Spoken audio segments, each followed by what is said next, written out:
Et tout d'abord, le choc au lycée Fénelon à Lille après la tentative de suicide d'un élève. Les faits se sont déroulés hier. L'élève de seconde, âgé de 15 ans, s'est jeté du haut d'une passerelle à l'intercours. Il a fait une chute d'une vingtaine de mètres en présence de plusieurs de ses camarades. Ce matin, devant l'établissement, l'émotion était palpable. Les cours ont été suspendus jusqu'à demain matin et une cellule psychologique est en place. L'adolescent est toujours entre la vie et la mort. Ses camarades, de leur côté, se demandent ce qui l'a poussé à commettre ce geste. Tanguy Lécluse a recueilli les propos d'un témoin direct de la scène. Écoutez. J'ai vu sauter, donc voulez-vous que je vous dise, c'est dur, on comprend pas. C'est triste, on ne sait pas ce qui s'est passé, on ne comprend pas pourquoi ça s'est passé comme ça, et on aurait aimé que ça ne se passe pas comme ça. Comprenez, on était dans les couloirs, tout se passait bien, on était en train de discuter, on allait aller en maths, et puis d'un seul coup, pouf. C'est tout, c'est à ce moment-là on se dit que à chaque moment de la vie, peut arriver une merde tout moment, c'est voilà. Des choses qui sont tout à fait légitimes et malheureusement fréquentes face à ce type de situation. Beaucoup de pleurs, une émotion qui s'exprime par des pleurs. Beaucoup de solidarité également entre deux.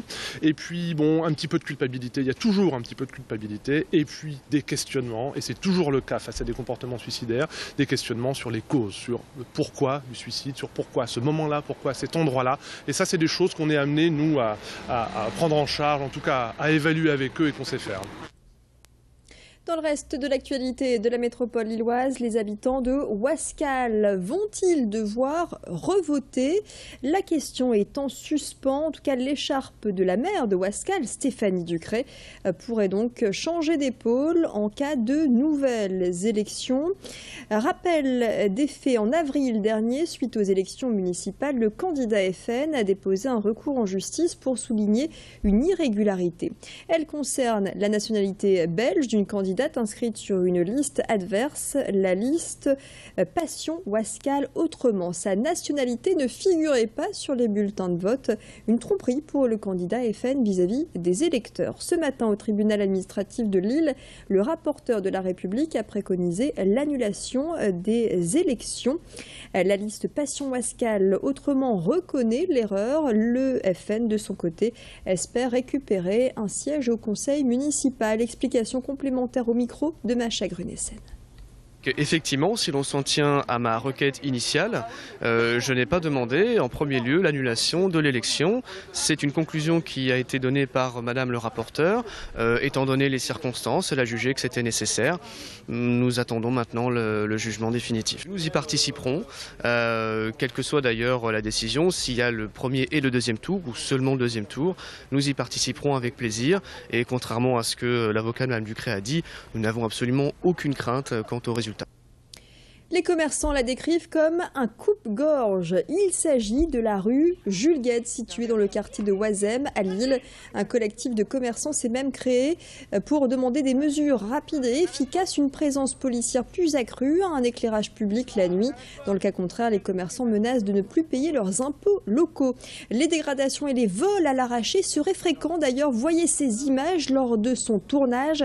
Notre journaliste Tanguy Lécluse a été témoin d'un vol. Une passante s'est vue arracher son collier. Des situations qui exaspèrent habitants, promeneurs et propriétaires des boutiques. Je vous propose d'écouter l'un des commerçants de la rue Jules Guesde. On ne peut plus accepter ce problème inhérent à notre quartier, qui je pense aussi est inhérent à d'autres quartiers, mais surtout dans le mien. Les vendeurs de drogue, c'est ouvertement, le racket sur la place des parkings, les arrachages de colliers certains jours de marché. Non, c'est plus possible. Les voitures qui sont cassées, les voitures qui ne sont pas 59 autour de Oisem le dimanche et le jeudi, sont cassées systématiquement. Ce n'est plus possible. Et puis on termine par une info pour les femmes coquettes et soucieuses de leur image. À Annelin, Gwendoline Delecourt est conseillère en image. Elle propose des cours de maquillage. L'objectif est bien d'apprendre à se maquiller selon les traits de son visage, la couleur de sa peau ou encore de ses yeux. Des techniques que la coach en image applique sur une partie du visage avant que la cliente ne les reproduise sur l'autre partie. C'est l'auto-maquillage, une manière d'être bien conseillée pour éviter éviter les erreurs, surtout en matière de teint. Je vous propose ces quelques conseils d'une spécialiste. Tendez bien l'oreille. On peut faire des miracles? Oui, fort heureusement. Oui, le maquillage aide beaucoup à dissimuler certains petits détails disgracieux ou que l'on souhaite camoufler.